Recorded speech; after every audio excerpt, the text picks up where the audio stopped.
Okay, here. Where would I find the camera on here? Well, the camera should be a little teeny button or a little button at the top of your display screen. It's a real. It's not very big. And it probably says start. Well, he can find it. He can see the start video, but it's got a line through it. Oh. When he clicks on it, it says that they can't detect the camera.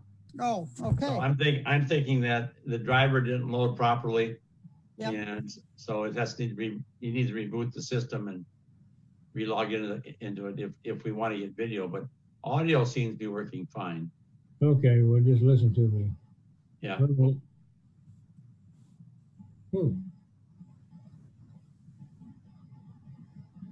Meeting information.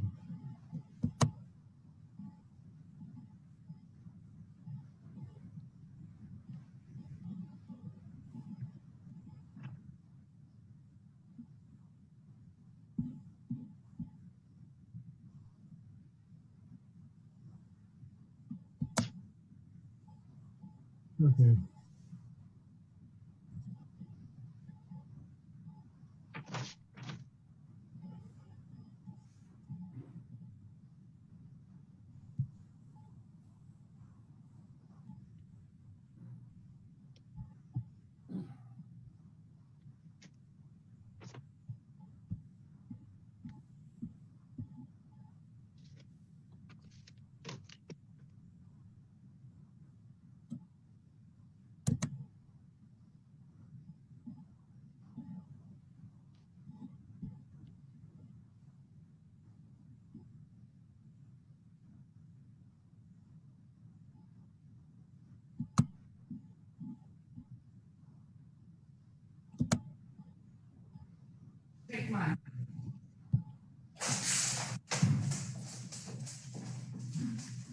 Jason's computer is not cooperating. Oh. All right, here comes Jan and David Welchel.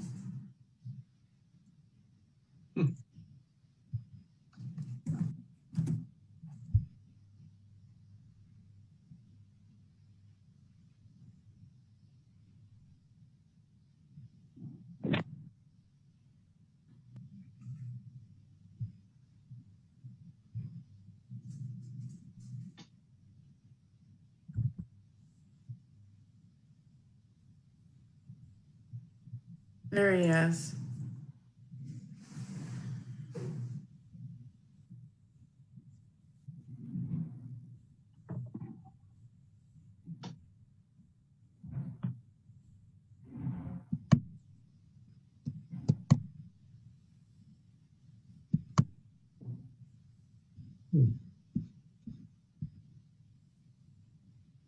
I'm here, but I don't see.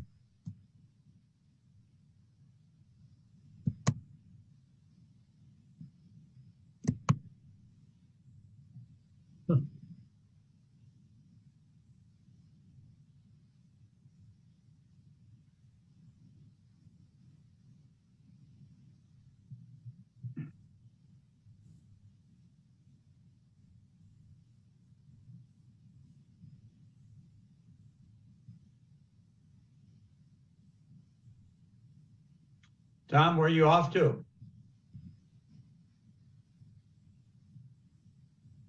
My wife and I were moving our daughter to Austin.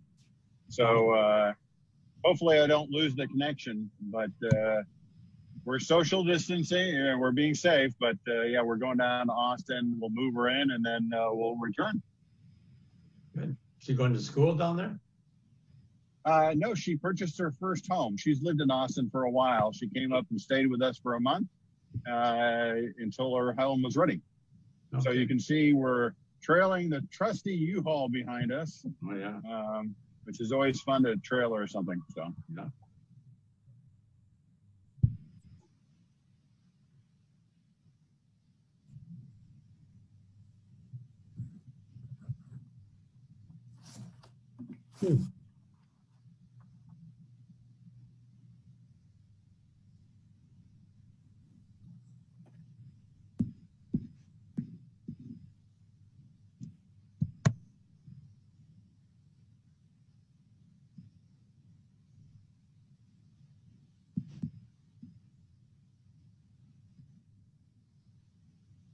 There's Jason.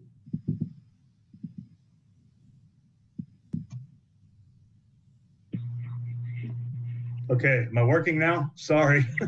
Yeah, Yes, you're you working. are. Absolute mayhem at the last minute. It's fantastic. My MacBook decided to go haywire. Yeah, don't blame it on the computer. All right, operator error every time. Every time. Okay, so do we have everybody here? Yes. Except for David? Sheila. David Welchel here. Okay.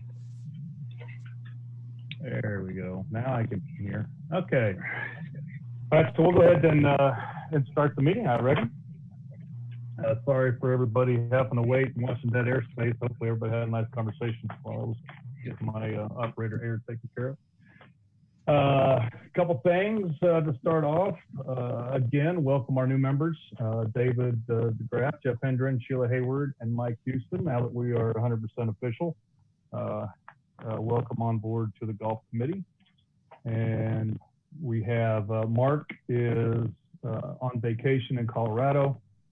Deal, I have his proxy, and he has also thrown out some nominations that we'll get to later for the officers. So we will go over that later on in the meeting. And with that, we'll throw it to Keith.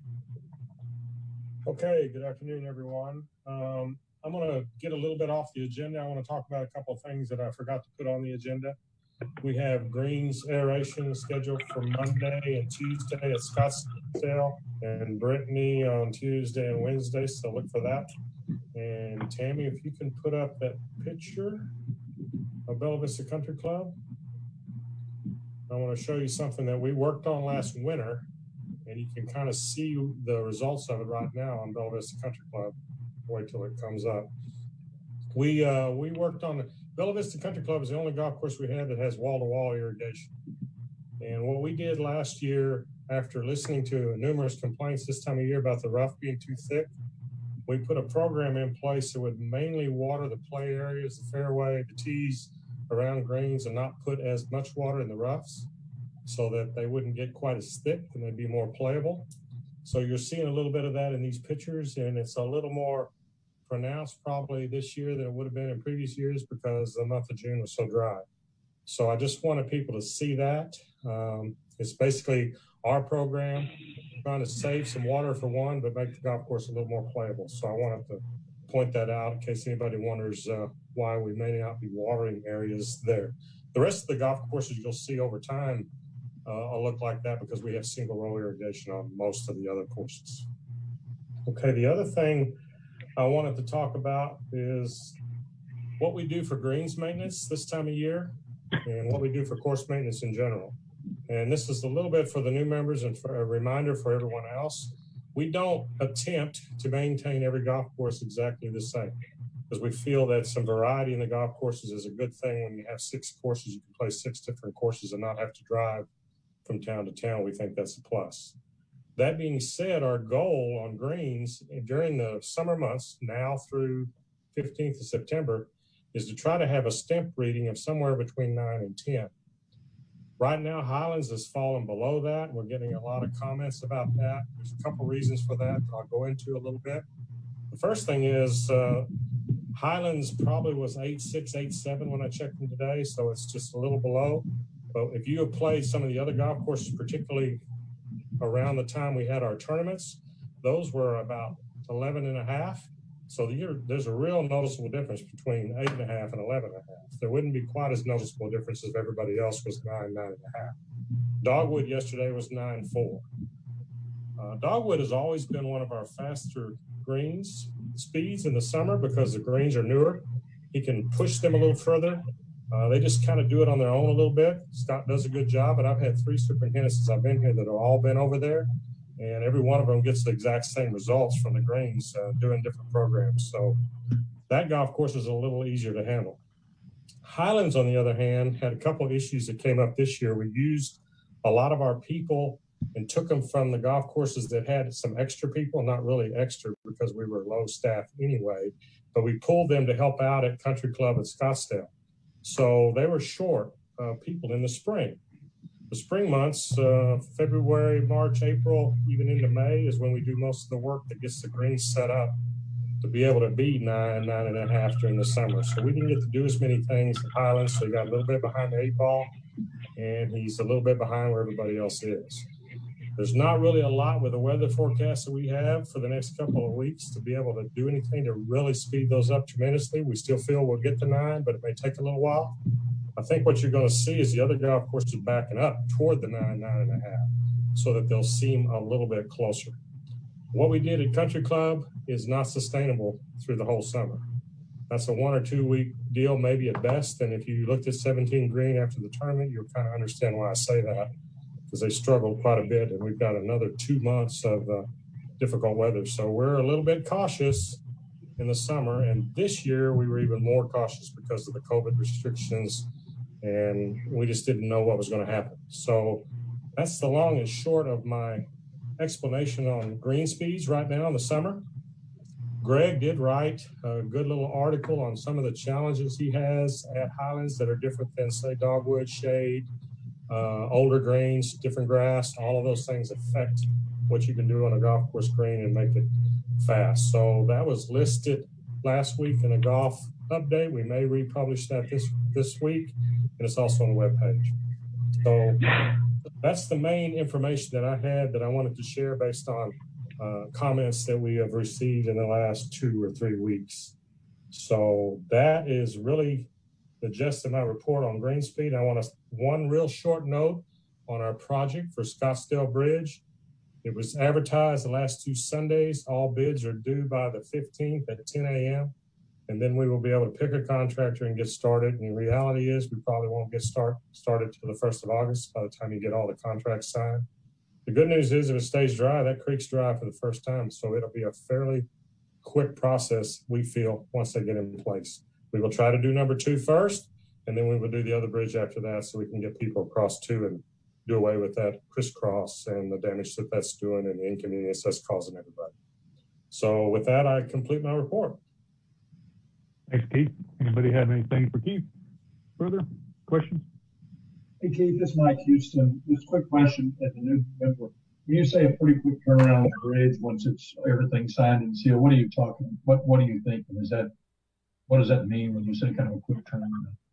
On the Scottsdale Bridge? Scottsdale Bridge, yeah.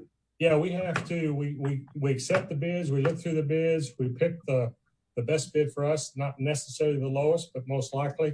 Then you have to get the contract signed by the company we choose. They have to meet all of our criteria for insurance and all of that. And then you set up the staging. This is all being helped. We're getting help from our engineer, being sure everything gets done in line. The permits we're in good shape with. So it's just a matter of really, for the lack of a better way to say it, dotting some I's and crossing some T's once we have our contractor chosen. Good. Thanks. Keith. Girl. Oh, sorry, Jan, did you have something? I'm sorry. Go ahead. Yes, I have a question. Since he's talking about Scottsdale, what's he going to do about the number 8 gold tee box that we've been driving across? That's a tip. That's not really a T, I don't believe, is it? Or is that the PIF? That's the gold tee box. Well, we'll probably have to aerify that and try to bring it back this summer and keep the T somewhere else, either in front or behind that is probably what we'll do. Okay. Anything else for Keith? All right. Daryl. All right, good afternoon, everybody. I want to start for the first time in a long time. I've been here 9 years, and I'm going to start off my report by saying rounds are up 6,752 rounds for the year. Nice. I've been here a long time, and that's great news, especially with what's going on and only having 2/3 of the tee sheet open because we lost a third due to the 13-minute tee time. So that is fantastic. What we're seeing is our member rounds are up 6,242. Guest rounds only 510. We're still not seeing people traveling in. We've lost some out-of-town groups coming in. which, to be very frank with everybody, that's great because our tee sheets are full, as everybody noticed, and everybody wants to play in the mornings as the weather gets hot. So great news on the round. And I want to give a shout out to my staff from the cart guys outside that have to disinfect carts twice a day, beating the heat out there, to the guys in the pro shop that's dealing with the customers coming in through these difficult times. So kudos to the team, Alex, to all the pros and everyone that was doing. So it's a good deal all around. Moving on to the next thing, the APT WAPT. Wow, what a week. That's all I can say. Is had the goals come in, did them a favor, the WAPT, and from story headlines of saving one of our members' lives to a playoff with the pros on the men's side, to Gabby getting her first professional win in the state of Arkansas, to the volunteers. If anybody saw, I just posted on Golfing Better Vista, the LPGA just highlighted the saving of our members on our website. So it's actually on the LPGA Facebook page, and it's got thousands of hits in the last 30 minutes. And she talks about it. It's got a link to the WAPT and to Better Vista Golf. So we got some free publicity out of that, and she's a great girl, and she did a great job out there. So I want to thank everybody, all the volunteers for helping us. Miss Ruth did a good job, to Charlie, to everybody, to Gary. I've got, if anybody has time, I know we all not busy at this time in life, but if you go around into my office, I've got over 120 thank you cards sitting on my desks from everybody from, here's one from Gary saying, thank you. The host families were exceptionally gracious and entertained us through our stay. Thank you, Gary, for doing a good job and helping us as we further our career. So we've got from that to Keith, to his crew, to Ruth, even Alex got one. Good job, Alex. There we go, buddy. No, so I got 120 of them on my desk. If anybody wants to stop by, they're all personally written, not typed out, and it is really cool. So swing by, check it out, read them. If you come into my office, come and visit with me a little bit. But that's all I have on the WAPT and APT. Moving forward. Daryl, on the APT, do you know what the charity numbers are yet? No, Charlie's working on them right now. Him and Tom are setting up with Dwayne this week, and we're making a presentation on the 22nd of July at Better Vista Country Club, and I'll get everybody those details. We're still getting the final stuff in right now as we speak. And what are we doing as far as going forward with contracting the WAPT for next year? Are we talking to them, or? I've already got them signed up for 2021. I am working with the WAPT as well, see what we can do. But that'll be an ongoing thing for the rest of the year, and we'll finalize it in November.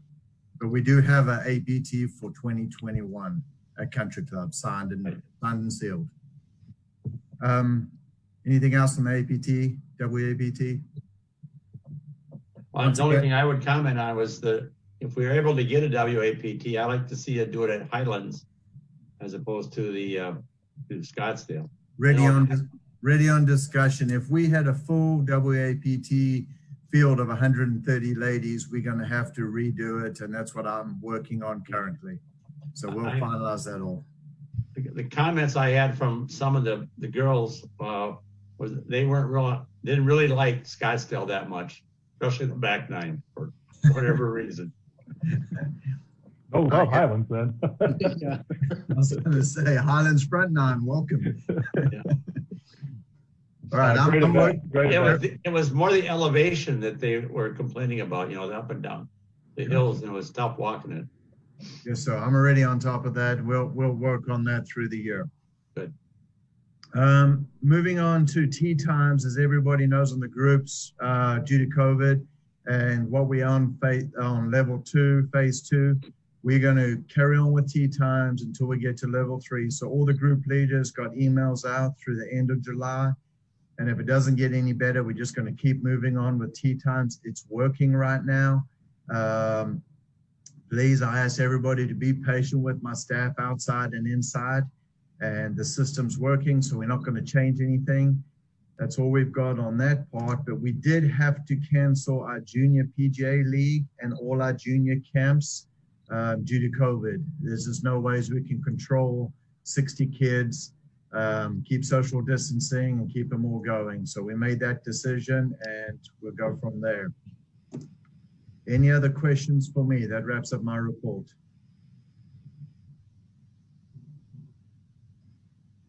Perfect. Alex? Daryl, I have a question on merchandise sales. With all the merchandise in the shops, how are we able to go in and buy stuff? You want to try to keep people out of the pro shops? Yeah, right now, if you have a look on the website, we've got a merchandising guidelines due to COVID. We're selling a lot of golf balls and gloves, but trying on stuff, we're not allowed people to because we can't sanitize it afterwards. So it has hurt a little bit. We are making up sales on our custom orders on clubs. That's how we're bringing revenue in, but on our shop sales, it is hurting. So check out the guidelines. It's on the webpage, Gary. It's on there what we can do and can't do. But if you want a shirt and you know you'll follow, give us a call and we'll get it ready for you. Okay. All right. Thanks, Daryl. Alex. Okay, thanks you guys. So our tournament season is really just now starting to get going. Past couple of weeks, we've hosted 2 Arkansas Junior Golf PGA events, one at Highlands that had about 50 juniors, mostly from this Northwest Arkansas area. And this week, this Monday, we hosted 44 at Bella Vista Country Club, both with the same Arkansas Junior PGA Tour. So glad to be part of that. Friends of Highlands this past 4th of July, we had 28 teams. Everything was very successful there. We dodged all the rain that we thought was going to come all afternoon, but never actually did. So I think a great job was done there. Good job by Phil Spencer and Andy O'Neill at putting that all together and getting everything going. Ended up with 28 teams and really good, successful event. Phil got a bunch of things for door prizes as always. So really went very well.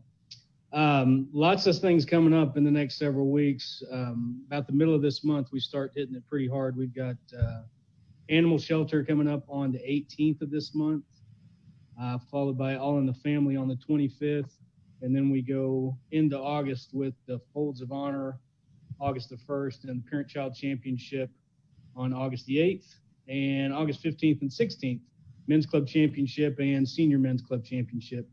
You'll see a little bit more information about the championships later this week. We're going to kind of expand that out and have a men's club championship, a senior club championship, and then kind of an overall club championship as we go out. But each of these events is just going to be tee times, and unless noted otherwise. That's kind of where we are and where we have to be at this time, is just to have everybody go off in tee times, and it's been working out pretty well. So any questions on any events? Yeah, I have a question, Alex. I'm on the committee for the courtesy van in October. It's October 3rd, I think it is. Okay. And we're advertising shotguns, but that's subject to change, isn't it? I would say for now, I would assume it's tee times. We can do a shotgun perhaps, but at this time I would prepare for tee time. That's what there's not going to be a whole lot of difference between the two. We'll just have to go a little bit longer, but we can still take, up to 36 teams or so, like it would be in a single shot. It'll affect the planning aspect of it as far as the social gathering afterwards and so forth. In the years past, as everybody finishes at the same time, they have a big barbecue or something. But if we do tee times, it'll be spread out for 4 hours and really won't be able to do. It'll be more like what we did for Friends of Highland than anything else. Yeah, you definitely lose a lot of the social kind of things, but I would plan for it to be tee times initially. If we get so lucky, we'd love to have a shotgun and be able to have everybody together. I just want to advise them tomorrow in our meeting. We've got that's a possibility that we need to plan for. Absolutely. Hey, I'm going to jump in there, Gary, real quick. I've had a lot of this conversation, the same conversation with everything from Cancer Challenge to Sharing and Caring to the 9-hole ladies.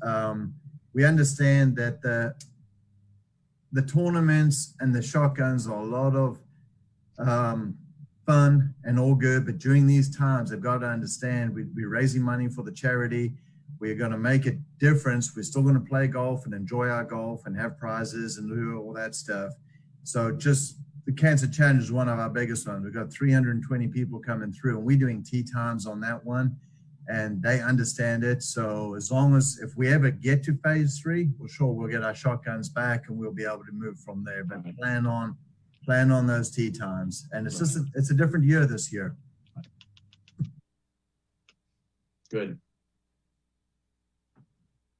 Alex, we appreciate you. How's that, well, I know how it is for my team, but how's that match play team thing going? So far, so good. This month at Kingswood, good luck with your match, man. You guys need to win. I need it. I had to give Mark a massage because he's been carrying me the last 2 matches. His back was sore. No, it's a fun event. Appreciate all the work you do for us out here. Thank you. You betcha. Next is Mario Andretti up there driving, looks like. Tom, you got anything, buddy? Hopefully everybody can hear me clearly. The only thing that I asked that the committee work on is their 2021 budget recommendations. Remember, the recommendations can be capital oriented or they can be expense oriented. And we would like the committee, to submit those recommendations to management by the end of August. Got it. That's it. All right. Safe travels. Absolutely.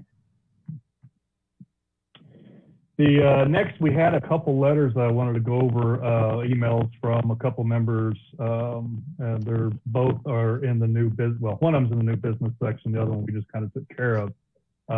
Doug Helt sent an email out talking about yardage markers and some of the challenges that some of our members and golfers have had with half of them being gone that we took out. We tried as a test back starting in January. So we're going to talk about that in the new business section. And the other one was from our member, Jim Dinwiddie. Jim, on number 1 and 9 at Country Club, having some issues with some trespassers and some golf balls hitting homes and different things, which we have happen if we live on the golf course. I know I have some hit my house as well. But the real thing was understanding if there is damage to property or person, who that responsibility lies upon. After some research that we have done internally, the actual responsibility of errant shots, whether that's property or bodily damage or harm, are rely on the golfer, lie back on the golfer. So what we're going to do is, and I believe Daryl, Keith, I think you guys have already ordered them. We're going to put some signs up at the first tee box of all the golf courses explaining that responsibility for errant shots are the responsibility of the golfer. So hopefully that will satisfy that. Jason? Yes, sir. Yeah. Just on that, those signs are being made right now as we speak. Kim and her team did a great job. It looks very professional, and they will be on the first tee box of every golf course in Bella Vista in about 2 weeks. Excellent. Thanks for the update, Daryl. Appreciate it. And I just realized before I went into that, I skipped over our board liaisons. Sorry, board liaisons. Anybody, Jan? I saw Mary was on here. David, anybody have anything? Nope, I'm good, Jason. No worries. Okay. I have a question for Keith, I guess it is. When I was playing Country Club, can you hear me okay? Yes. Yeah. Okay. I noticed on number 5, after I went over the bridge, that there's erosion getting close to that cart path. And when I went over close to the edge, it looks like it's eroding underneath the bridge on both sides. Is that bridge going to be in danger of needing to be replaced? One, I had that on our list to discuss for 2021 to look at.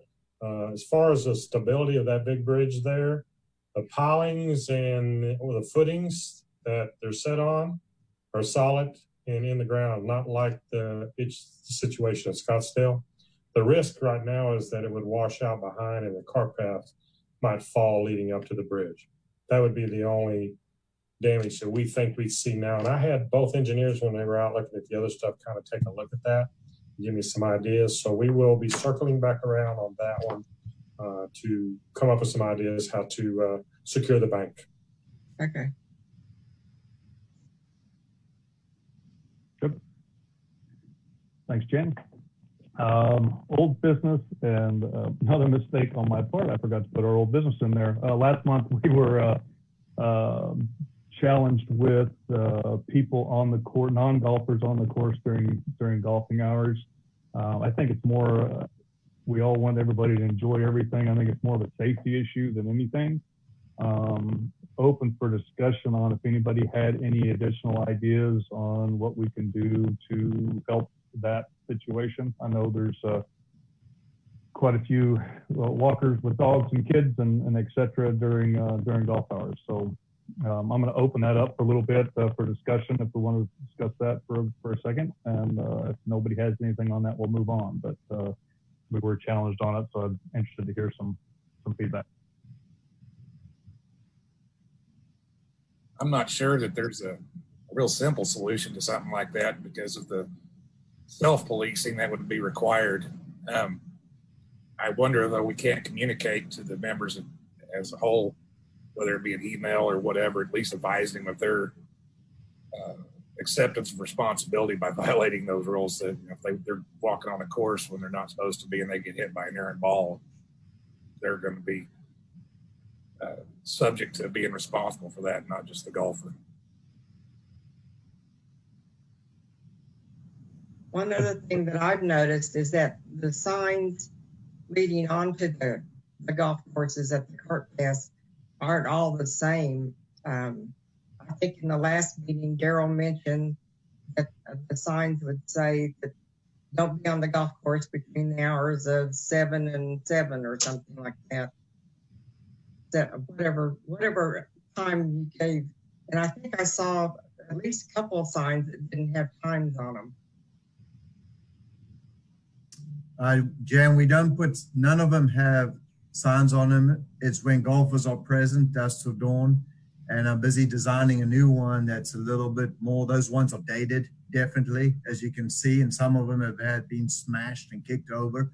So we are getting an updated ones that go out. Basically it says, no non-golf activities on the golf course from dusk to dawn.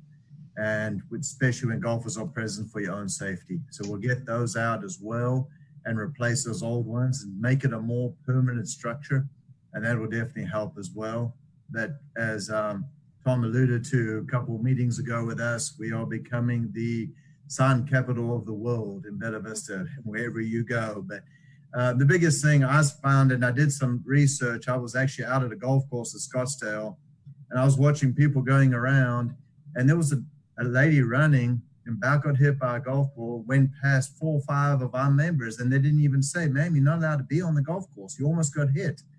So like Jeff said, we got to reach out to our membership who's out playing golf and say, the rules are you're not allowed to be on there for your own safety. So please speak up without any confrontation. Just say, hey, you're not allowed to be out here. Maybe they're not aware of it. So I approached that lady running and I said, maybe you're not allowed to be in here. And she goes, well, why not? I said, you almost got hit by a golf ball. She was unaware of it. Once she realized that, she got in the cart. I took her over to the other side by the dog park and she ran around there. So it's just that communication part I think is going to help. And we ask our membership to help us communicate in a correct manner to the person that's on the golf course during golfing hours. But the signs will help as well. And then call the pro shop. If they feel uncomfortable, just call the pro shop. And we'll get someone there as soon as we can if I had the staff. Hey, Daryl and Mike Houston. So are those signs that you're making, are they, and this may be such a simple question, but are they designed to stand out in color or something that would grab someone's attention as opposed to another sign that would blend in with the golf course? Yes, sir. Yeah, we're going to try to get something. So the previous ones we had were all just green and white. So they kind of blended in. This new one, Tim's looking at it, doing something like a yellow and a red that pops out a little bit. We talked about, man, we're going to have a camera on there or something, or a shotgun or something, stun gun. Go from there. Be careful. As long as we're talking about signs for the moment, we've No more had signs. on our tenured monthly review a sign for parking, and especially now with free balls at the range. I don't know if you've been up to tenured, but I don't know how many times I've been there when every stall has been occupied, and yet and the tenured pavilion is just packed full of people who are parking down below because there's no parking up above. Okay. And they're parking in. I noticed that last time I was there, we had there were two people I pulled in next to were both getting out and ready to go back up to tenured to go hiking or whatever in that first row. Is it possible to get a sign that says first row parking is for golfing members only? Gary, so we actually did a study for a month down there, and it is literally 1% of the people that park in that front row. Unfortunately, you might have been there when they did that. We're not putting signs up. The reason why is because people will go over that curb and hit the signs. It's another thing to dodge. But Hillary came up with a great idea, because if you have a look down at Tanya, we don't have parking bays correctly. You know, we need to restripe that parking bay. So what we're going to do is putting a sign up is we're going to put a golfer swinging on the path like a handicap parking. That way there's no, you're not dodging poles or somebody pulls too far forward and hit the sign. That's what we're going to do. But I was talking to Hillary and she did a deal. Not many people, a lot of those Tanya Creek people that walk actually park on the other side. We had our golf fitting day, which we were packed. And I was there for 6 hours and I didn't see anybody parking there myself. We'll paint it on, it's a lot cheaper. And they do need restripes. So we're gonna put that all at one time and get it done when we can restripe that parking lot. Similar to the fork and the knives they do for the dinner parking at the country club. So except for golf. Cool, that's a good idea. Yep.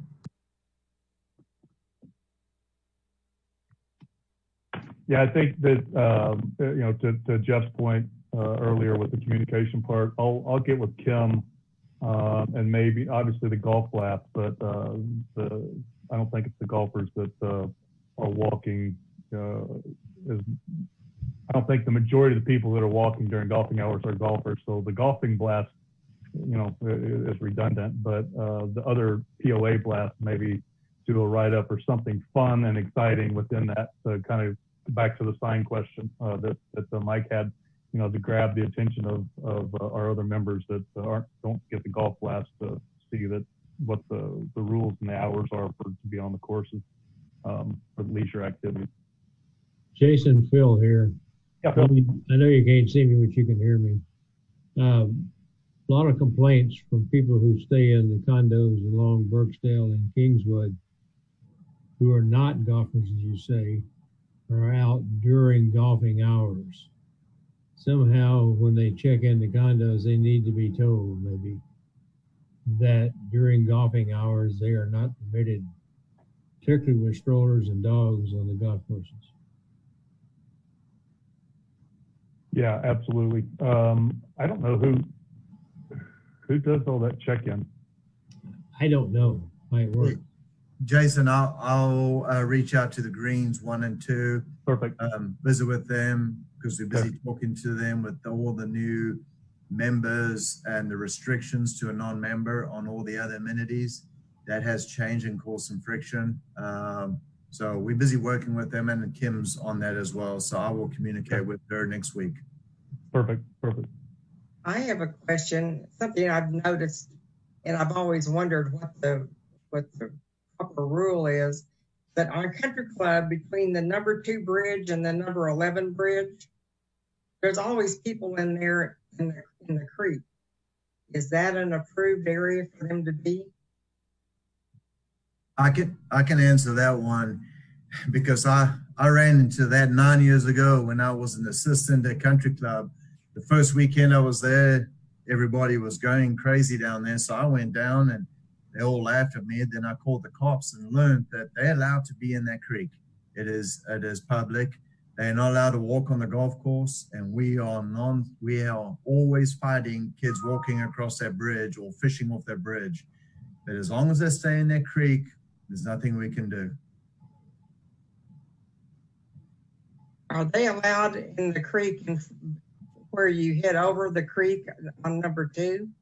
Yes, ma'am. Oh, okay. So if you have a look on number 2, Jan, that sign that says, we used to have people walking down there and that was about 7 years ago, someone almost got hit.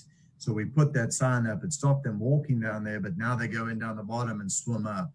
But yeah, we can't do anything. It's a natural creek. And we had the same problem, if Keith remembers, on Scottsdale. We had the same problem in that creek years ago, people swimming down there, kayaking and hanging out. Daryl, I've got a question for you related to that.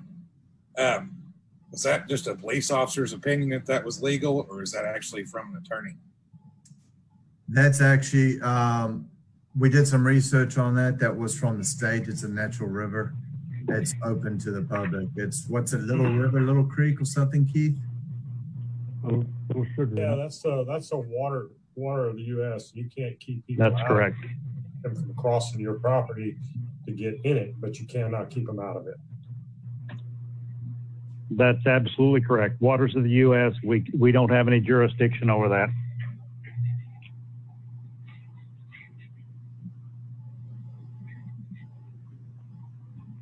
Cool. Anything else on the golf course during golfing hours, non-golfers? Nope. All right. I'll get signs are going up, and I will get with Kim on communication in the general POA blast, and then Daryl's going to get with the greens for the 1 and 2 for the Burksdale, Kingsdale area. See if we can't do something, and then to remind people that are staying of what we would like them to do during golfing hours. On to new business. We'll talk yardage markers first. Like I said, Mr. Helt, one of our members, sent an email to me and the committee on yardage markers. Originally, we decided at the committee, I believe it was in January-ish timeframe, that we were going to test it. Personally, I like it personally, but for the aesthetics of the course, but the main reason was for Keith and his team and hopefully saving time. And if I understand correctly, and Keith obviously jump in and correct me if I'm wrong, but it really hasn't saved much from a time perspective with your crew. And there's been more and more of our members that have struggled with finding yardage on certain holes, especially when there's an angle, and some people don't use GPSs or rangefinders. So I am all for to listen to the membership and put them back like they were, to have them on both sides, since it didn't really do anything for your maintenance people as far as time saving. That's correct, right, Keith? Yeah, Jason, it doesn't matter that much to us to mow around them. There may be times when they don't get weed eated as good, might not look as good, but bigger problem is the cost associated with repairing the ones that get hit, which get hit pretty regularly. Right. Right. How many comments or complaints have we had from him? Daryl, I'm going to throw that one to you because I think you've had more than what I thought was out there. Yeah, I did. As soon as our summer league started, see, we ran the trial during winter and people weren't really paying attention too much. But when our summer league started, I got over 35 emails the first week. And then I've had a lot of group leaders that spoke up for their groups saying, can we put those back? It defines the fairway. People can see the fairway better, and it definitely helps the pace of play. And I didn't realize, and it's my bad. I thought I use the laser, I pop it up and I shoot it. And we don't have that many people have lasers in our summer leagues. I thought they all did. They don't have as much. So I suggest we put it back, listen to our membership, go from there. Yeah. I agree that I think this is something that more people are disturbed about, but they don't really speak up terribly. for many of the women that I talked to, they were especially concerned about number 13 on Scottsdale, because it's going over the red T marker was the aim point for many of the women. And so that kept being brought up. But the other thing is, I don't think it was well understood why we were doing it. So I think that there's no harm in putting them back. And I think for those people who don't use rangefinders, I think that would be a benefit. Rangefinders are for sale in our pro shops. They are, yes. And I do love the sightlines. I mean, I think the sightlines are really nice.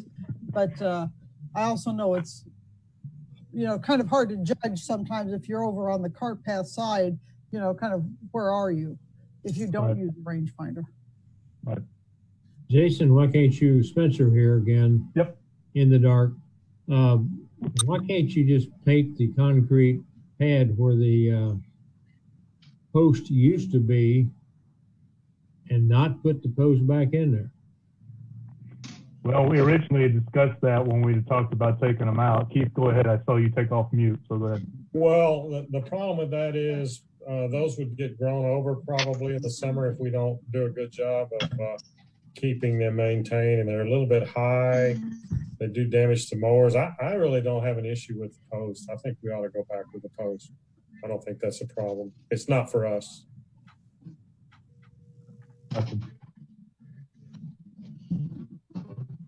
So, is there any other discussion on that? If not, somebody make a motion, and we'll take a quick vote on that. I move that we reinstate the use of the yardage markers. Who was that was speaking? Jeff Hendren. Okay. Second, anyone? I'll second it. Thanks, Gary.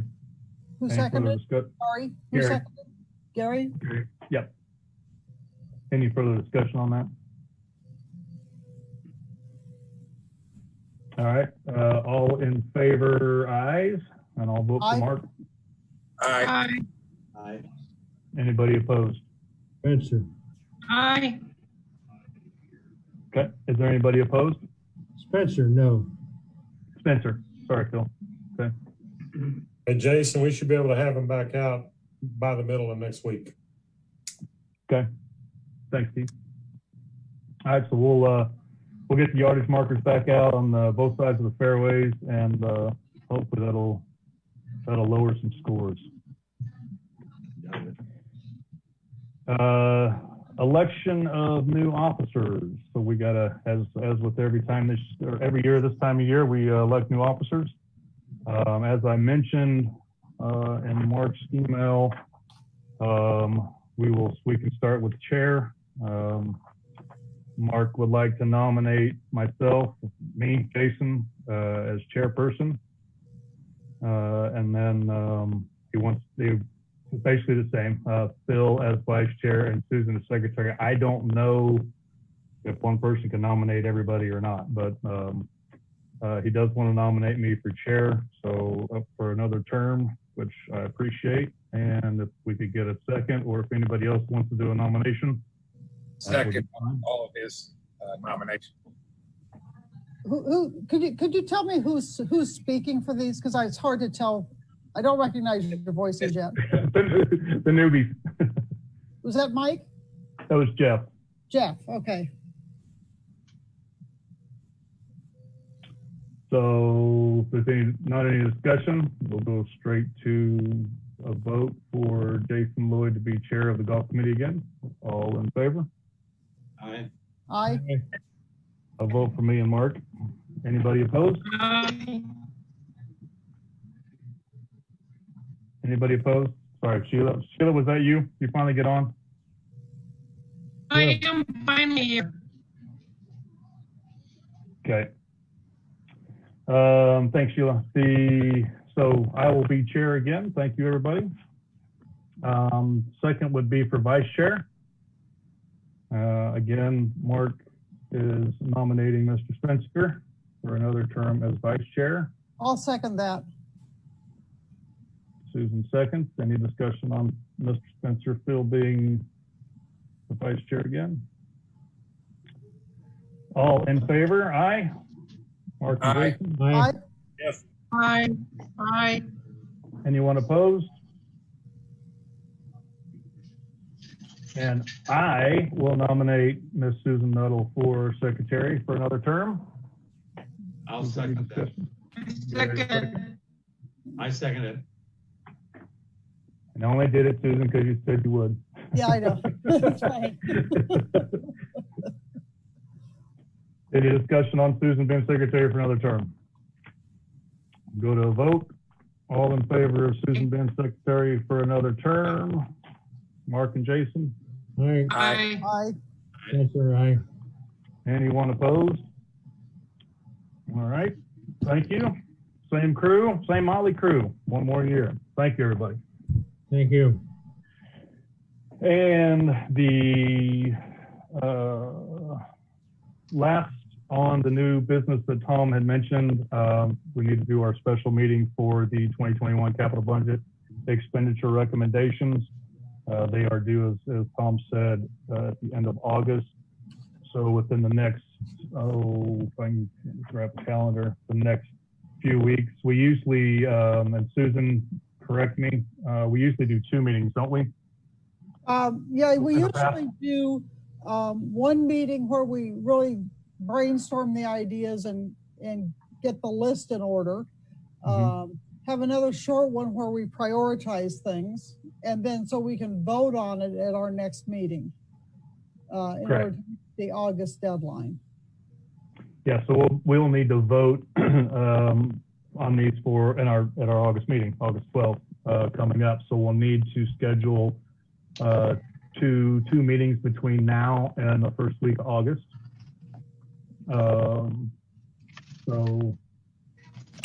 Jason, Yes. I believe, and Tom can correct me or somebody, I believe these meetings are just committee members, no staff. Is that correct? That is correct. Although I think it's important that we get information from the staff on things that they think are important. And that's correct. Whether that's Keith or we go talk to the superintendents or however, or the golf staff, that usually helps. Yeah, in From the my past, end, I would definitely, from my end, I would definitely encourage you to talk to the individual superintendents and me as well for our side. So thank you for that. And if I remember correctly, Susan, we sent an email to each one of those last year, and they shot us their thoughts and ideas prior to our first meeting. I vaguely remember that, how we handled that. Right. Yeah. I think that's how we do, or we talk to the ones at our golf courses or whatever. But it really does help to understand what they feel is important. Yeah. So if and new committee members, we are not going to change golf courses right now because of COVID and ride-alongs and things. So you guys are off the hook for a little while. But everybody is assigned a golf course, and we usually do monthly course updates. But since COVID and the times that we're in, we've kind of been very lackadaisical about that. So if everybody can go either talk directly or email their supers for the courses that they have, and I'll work with Keith from his perspective to bring them to our meeting to get any ideas that they would have. That would be great.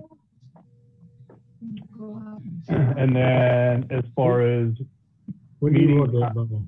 Go ahead, Spencer. When do you want Jason? Spencer wants to know, we talked to the course superintendent, you want to write up by what date? That's prior to our meeting that we're going to try to figure out. Okay. Yes, Sheila.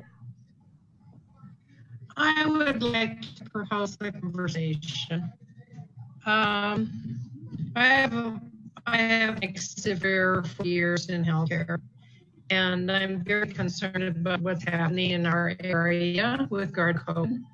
And I'd like to open a discussion, discuss some changes in the pro shops, where the pro shop staff wear masks, and that the shops wear masks. It's been proven over and over again that make difference. I would like to give statistics. Benton County and Washington County make up 60% of the state population. Right now, those counties make up 30% of the state's COVID cases. Also, about a week ago, statistics were out that showed that Washington and County combined had 40%, over 40% of the hospitals, of the state's hospitalizations, and over 43% of the state's ICU admissions. I think it's serious in our area. I've been to Vista Village and see pretty lackadaisical following of state recommendations, and it concerns me deeply. It's not going to go away. It's going to get worse. Yeah, let's table that just for a second. Sheila, let's get through the meeting, our special meeting for capital expenditures, and then we'll come back to that in just a second. So back to our capital expenditures. So what do we want to do? Of course, as of right now, it's going to have to be virtual again. Do we want to do with this time next Tuesday work for everybody, or Wednesday or Thursday? Can we keep it on Wednesday? Yeah. What if we went? Go ahead, Bill. 15th. I think. Spencer. Tax day. Why not? You're broke. Why not? Let's do, how about 4 o'clock? Let's do it at 4 o'clock on Wednesday the 15th. Does that work for everybody?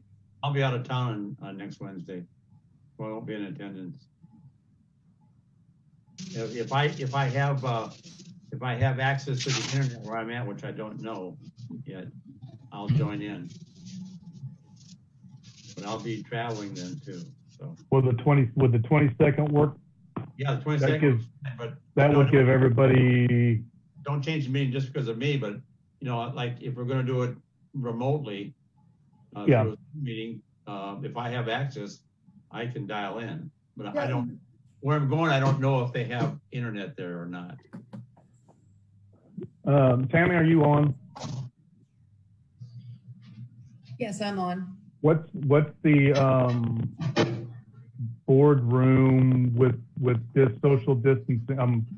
With social distancing, what's the capacity approximately? So if you don't have staff, no staff or anybody, it's just the committee only? Yes. How many members? 9 of us. So you can do that in there because we've got the table set up 6 feet apart and that kind of thing. And 9 can sit there because we've extended the table. Would anybody feel uncomfortable? Obviously, we'd have to wear masks. But would anybody feel uncomfortable, excuse me, would anybody feel uncomfortable in the boardroom with social distancing going through this? Or would you feel more comfortable doing it virtually? I would rather do it in person. Me too. I don't disagree. I like in person, but I think we should wear masks. Yes, oh, yes. We'll have to. We have to. Okay. He's in person. Okay, I agree. What date? Well, that's I'm coming back to you now. How about the 22nd? The 22nd, okay, Tammy? I'm checking. The internet is so slow. That is the Wednesday before the board meeting. Right, and there is a group in there at 6:30, so you would have to be done by then. Oh, we will be. We don't have that much of a budget. Can you book us from 4 to 5? Would you rather have 4 to 5 or 4:30 to 5:30? 4 to 5. 4 to 5. Okay. Lisa, Yes. what's the date? 22nd. 4 to 5. Yep. I'll send out an email to everybody. Okay. So did we have one other between now and then? No. Well, our first one will be the 22nd. And then we'll decide if we want to go the 20, our next meeting at the end of that meeting, we'll decide if we want, how long we want between that meeting and then the final. Because we have to have it done by the August 12th meeting. So we'll have 2 meetings between the 22nd and our next scheduled Jack meeting. If that makes complete sense. I mean, muddy the water big time. Okay, Grayson, this is Mike. What room is this usually held in? Just I'm sorry, Mike, say it again. where is it usually held? What room? What boardroom? The boardroom at the country club. Good.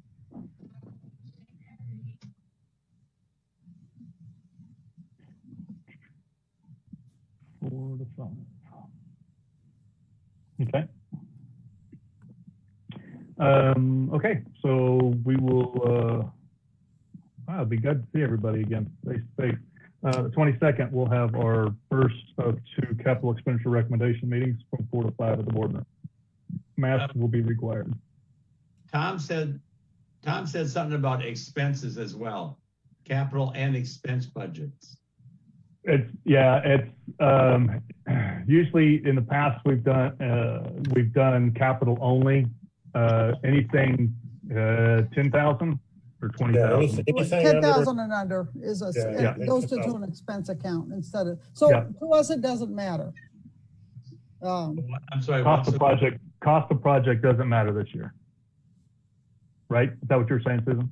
Well, yeah. I mean, to us, it doesn't matter if it's going to be classified as an expense or a capital. We don't have to worry about that. Right.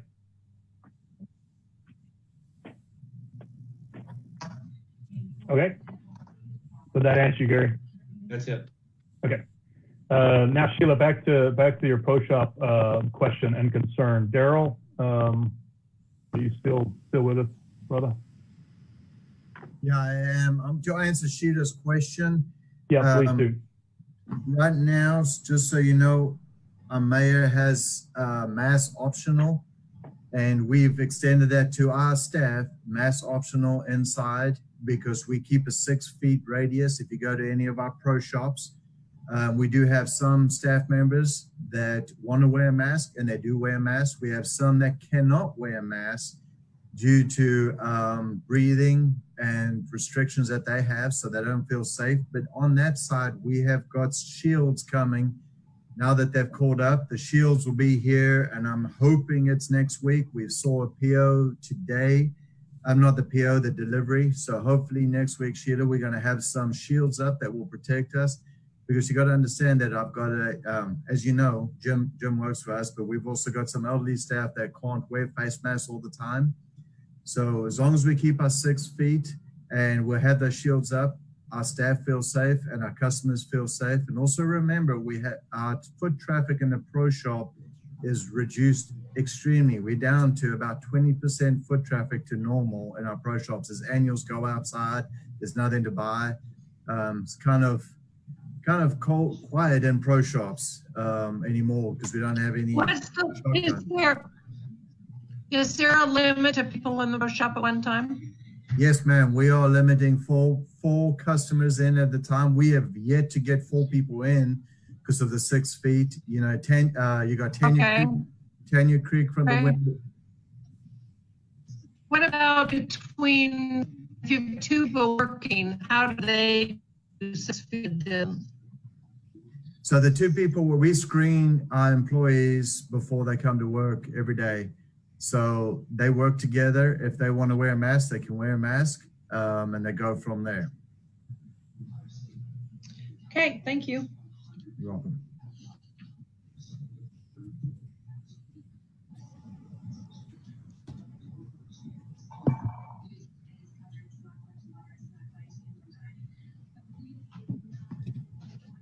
Jason, did we lose you? Jason, you need to unmute yourself, buddy. Helps if I unmute. All right, so that's I think that covers everything. Does anybody have anything else other than our next regular scheduled meeting is August 12th at 4:30 TBD on location. For the membership that's watching, feel free to email myself or any of the committee with any questions or anything. Mr. Health and Dinwiddie, we got some issues resolved for them. So just because you can't speak publicly, feel free to reach out to the committee. We're here to work for you guys. Is there anybody have anything else for the good of the cause? Jason, one real quick thing. Yes, ma'am. So all the new committee members will be updated, and their phone numbers and email addresses that were provided on their application, unless they've given me a different information, will be on the webpage up and running. So I just wanted to let everybody know that those are live on the webpage. Okay, thank you. Mm-hmm. If there's nothing else, we stand adjourned. Everybody have a good rest of the week. Okay, bye everybody. Bye, everyone. Thank you. Keep playing golf.